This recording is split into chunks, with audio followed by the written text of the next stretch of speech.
മൂന്നാം പിണറായി സർക്കാർ അധികാരത്തിലെത്തിയാൽ ദേവസ്വം ബോർഡ് മന്ത്രിയാകാൻ പോകുന്നത് പത്മകുമാറാണ്. ജയിലിൽ കിടക്കുന്ന ശബരിമലയെ കൊള്ളയടിച്ചതിന്റെ പേരിൽ SIT അറസ്റ്റ് ചെയ്ത അതേ പത്മകുമാർ തന്നെയാണ്. ഇത് ഇന്നലെ ചേർന്ന അല്ലെങ്കിൽ ഇന്നലെ പത്തനംതിട്ടയിൽ നടന്ന ചില സംഭവ വികാസങ്ങൾ നമുക്ക് കാണിച്ചു തരികയാണ്. അതായത് പത്മകുമാർ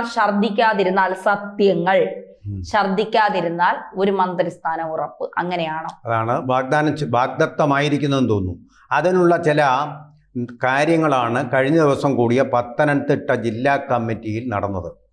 ഈ രാജ്യത്തെ മുഴുവൻ പിടിച്ചു കുലുക്കിയ തദ്ദേശ സ്വയംഭരണ സ്ഥാപനങ്ങളിലേക്കുള്ള തെരഞ്ഞെടുപ്പ് ആസന്നമായ വേളയിൽ അതിൻ്റെ പ്രക്രിയ നടന്നുകൊണ്ടിരിക്കുന്ന വേളയിൽ പത്തനംതിട്ട ജില്ലാ കമ്മിറ്റി യോഗം കഴിഞ്ഞ ദിവസം ചേർന്നു. ആ ചേർന്ന യോഗത്തിൽ MV ഗോവിന്ദനും സംബന്ധിച്ചു.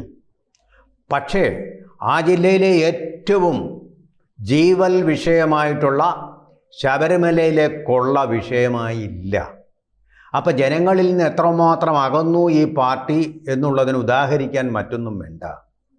ഒരു വ്യക്തിയുടെ ജീവിതത്തിൽ സംഭവിക്കുന്ന അപഭ്രംശങ്ങളെ വരെ അപഗ്രഥനം ചെയ്തുകൊണ്ട് ആ വ്യക്തിക്ക് പാർട്ടിയിൽ അംഗത്വം വേണോ വേണ്ടയോ എന്ന് തീരുമാനിക്കുമായിരുന്ന P. കൃഷ്ണപിള്ളയുടെയും EMSൻ്റെ കാലത്ത് ഒരു പരിധിവരെയും നടന്നിരുന്ന ചിട്ടയോടെയുള്ള പാർട്ടിയുടെ പ്രവർത്തനം പാർട്ടി ഇപ്പോൾ ഉപേക്ഷിച്ചിരിക്കുന്നു. കോർപ്പറേറ്റ് ഫെഡറലിസം അല്ല, കോർപ്പറേറ്റ് മുതലാളിത്തം. അവരെന്ന് പറഞ്ഞാൽ ആ മുതലാളിമാരുമായിട്ടുള്ള ചങ്ങാത്തം.